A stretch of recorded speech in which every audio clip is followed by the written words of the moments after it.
Dear students, आज हम बात करेंगे टीआरपी ऑपेरॉन या ट्रिप्टोफैन ऑपेरॉन मॉडल की। तो किस तरह से tryptophan operon model cells utilize करती हैं रेगुलेशन करने के लिए। जब हाई लेवल्स होता है ट्रिप्टोफैन का सेल के पास में या लो लेवल्स होता है ट्रिप्टोफैन का, तो किस तरह से आपके ट्रांसक्रिप्शन का प्रोसेस उसमें इनिशिएट होता है। तो बैक्टीरियल जो सेल्स होती हैं उनको निरंतर एमिनो एसिड्स की आवश्यकता पड़ती रहती है सर्वाइवल के लिए, क्योंकि उनको बिल्टअप करने हैं प्रोटीन्स। तो एक उनमें से इम्पॉर्टेंट जो एमिनो एसिड्स होता है वो है ट्रिप्टोफैन। अगर ट्रिप्टोफैन अवेलेबल है सेल के पास, तो सेल जैसे कि इशरिचिया कोलाई है वो उसको टेकअप करेगी, यूज़ करेगी और प्रोटीन्स बनाएगी। लेकिन अगर इकोलाई जो सेल्स हैं वो अपना भी ओन ट्रिप्टोफैन भी बना सकती है, अपने एंजाइम्स के द्वारा भी बना सकती है। उसमें विशेषता है कि उसमें 5 जीन्स ऐसी प्रेजेंट हैं। ये जो 5 जीन्स इसमें प्रेजेंट होती हैं वो एक के बाद एक लोकेटेड होती हैं। इनको हम टीआरपी ऑपेरॉन कहते हैं। अगर ट्रिप्टोफैन एनवायरनमेंट में प्रेजेंट है तो इकोलाई बैक्टीरिया को आवश्यकता नहीं है उसको बनाने की। अब उसका ये जो 5 जीन्स हैं, ये जो ऑपेरॉन है ये स्विच्ड ऑफ रहेगा। लेकिन अगर सेल की जो मात्रा है ट्रिप्टोफैन की वो बहुत कम है तो ऑपेरॉन जो है वो स्विच ऑन हो जाएगा। अब ये बायोसिंथेटिक एंजाइम्स इन जीन्स के द्वारा बनेंगे और ट्रिप्टोफैन का प्रोडक्शन सेल खुद करेगी।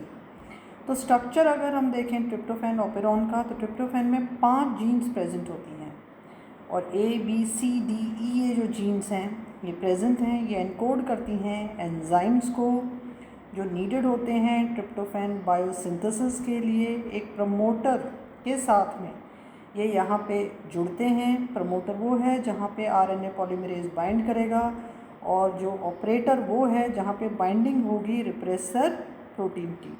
ये जो जीन्स होती हैं टीआरपी ऑपेरॉन की, ये सिंगल mRNA के रूप में ट्रांसक्राइब्ड होती हैं।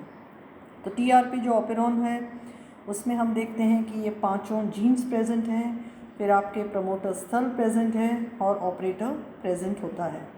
तो जब ये आपके ट्रांसक्रिप्शन होता है, मैसेंजर RNA का फॉर्मेशन होगा, तो यहाँ पे आप देखोगे कि आपके 5 ही एंजाइम्स यहाँ पे बन जाते हैं। ट्रिप्टोफैन का बायोसिंथेसिस होता है। जब आपके रिप्रेसर आके जुड़ता है तो ये ट्रांसक्रिप्शन नहीं होगा। जब आपके हाई ट्रिप्टोफैन प्रेजेंट है सेल में तो ट्रांसक्रिप्शन की कोई आवश्यकता नहीं है। चारों तरफ आपके ट्रिप्टोफैन प्रेजेंट है सेल में, तो अब वो रिप्रेसर मॉलिक्यूल्स आके जुड़ेंगे, चेंज करेंगे शेप को, एक्टिव हो जाएंगे। स्मॉल जो मॉलिक्यूल है ट्रिप्टोफैन का वो स्विच करेगा एक रिप्रेसर को एक्टिव साइट में, तो वो को रिप्रेसर उसके साथ में बनाएगा। और हाई ट्रिप्टोफैन की कंडीशन में अब उन जीन्स को सक्रिय होने की कोई आवश्यकता नहीं है, क्योंकि सेल को उतना ट्रिप्टोफैन मिल रहा है।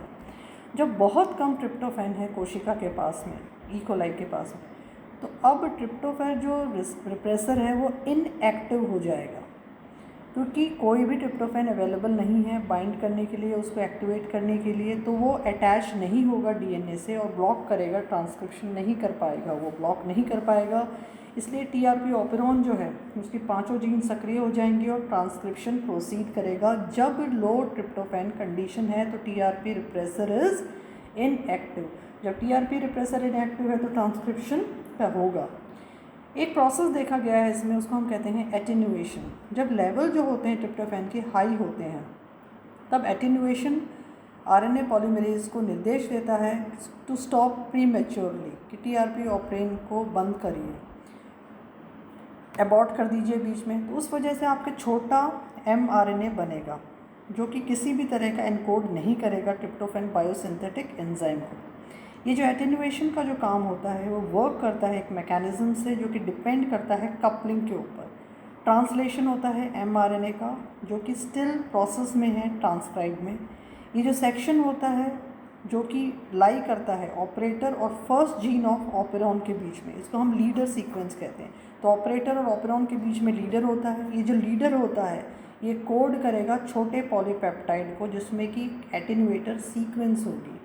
ये जो एटेन्यूएटर जो होगा वो एनकोड नहीं करेगा किसी भी पॉलीपेप्टाइड को, लेकिन जब ट्रांसक्राइब करेगा mRNA में तो एक तरह का एक हेयर पिन स्ट्रक्चर लाइक संरचना निर्मित करेगा जो कि सेल्फ कॉम्प्लीमेंट्री सेक्शंस की बनी हुई है। तो प्रमोटर ऑपरेटर और आपकी जो यहाँ पे ट्रिप ऑपेरॉन की जो जीन्स हैं उनके मध्य में आप देखते हो कि यहाँ पे लीडर सीक्वेंस प्रेजेंट है और यहाँ पे एटेन्यूएटर साइट्स यहाँ पे प्रेजेंट होती हैं 2, 3 और 4। तो इस तरह से एटेन्यूएशन होगा। जैसे ही आरएनए पॉलीमरेज स्टार्ट करता है ट्रांसक्रिप्शन का प्रोसेस, तो राइबोसोम जो है वो अटैच करेगा स्टिल फॉर्मिंग ट्रांसक्रिप्ट के साथ में, ट्रांसलेशन शुरू कर देता है लीडर रीजन से। पॉलीपेप्टाइड एनकोडेड जब लीडर से शॉर्ट होता है, जैसे कि 14 ही एमिनो एसिड्स वहाँ हैं, तो उसमें 2 ट्रिप्टोफैन रेसिड्यूज़ जुड़ जाएंगी। ये जो ट्रिप्टोफैन है बहुत ज़रूरी है कि अगर बहुत ज़्यादा ट्रिप्टोफैन है तो राइबोसोम जो है वो वेट नहीं करेगा ट्रिप्टोफैन कैरिंग टीआरएनए का, वो लीडर पॉलीपेप्टाइड को जल्दी से निर्मित कर लेगा। लेकिन बहुत कम ट्रिप्टोफैन है तो राइबोसोम जो है वो कोडोन्स को स्टॉल कर देगा और बहुत स्लोली धीरे धीरे आपके ट्रांसलेशन प्रोसेस तक जाएगा लीडर सीक्वेंस के। अगर राइबोसोम ट्रांसलेशन स्लो होगा तो वो पॉज करेगा, पॉज करते ही फॉर्मेशन हो जाएगा एंटी टर्मिनेटर का या नॉन टर्मिनेटिंग हेयर पिन का। ये जो हेयर पिन है ये प्रिवेंट करेगी फॉर्मेशन टर्मिनेटर की और ट्रांसक्रिप्शन कंटिन्यू होता रहेगा। जब आपके लो ट्रिप्टोफैन लेवल्स हैं तब आपके एंटी टर्मिनेटर हेयर पिन बन जाते हैं और आपके ट्रांसक्रिप्शन प्रोसेस आगे की ओर चलता रहेगा। क्योंकि टीआरपी कोडॉन्स ने राइबोसोम को स्टॉल कर दिया, एंटी टर्मिनेटर हेयर पिन बन गया। ये हेयर पिन प्रिवेंट करती है फॉर्मेशन को, टर्मिनेटर को बनने से और ट्रांसक्रिप्शन को कंटिन्यू रखने में भूमिका निभाती है। अगर राइबोसोम ट्रांसलेशन बहुत जल्दी होता है तो वो एमआरएनए से फॉल हो जाएगा after translating leader peptide.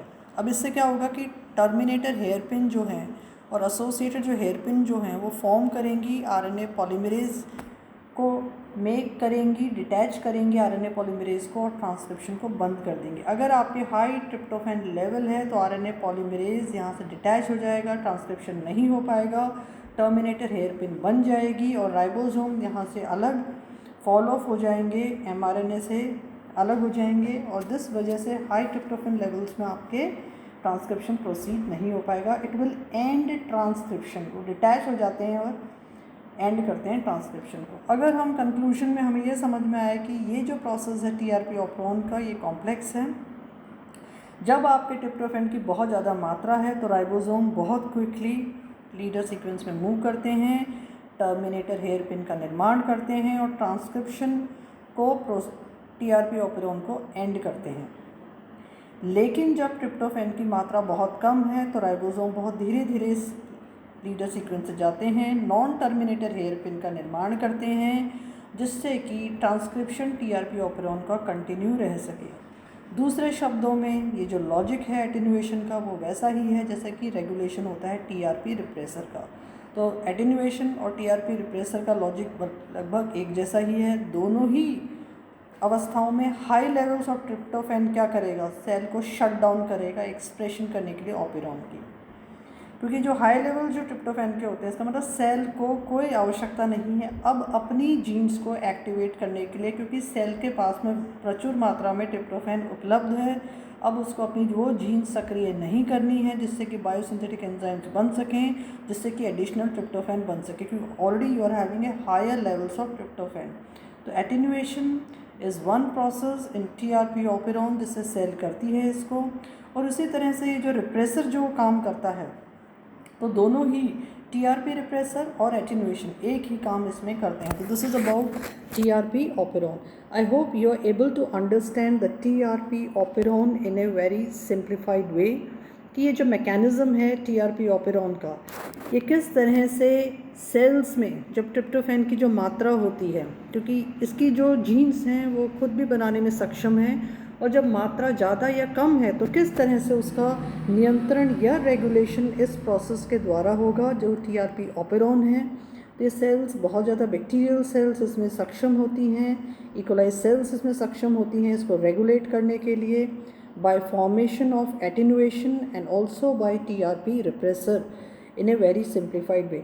I hope you are able to understand the TRP operon in a simplified way. Thank you for watching the video.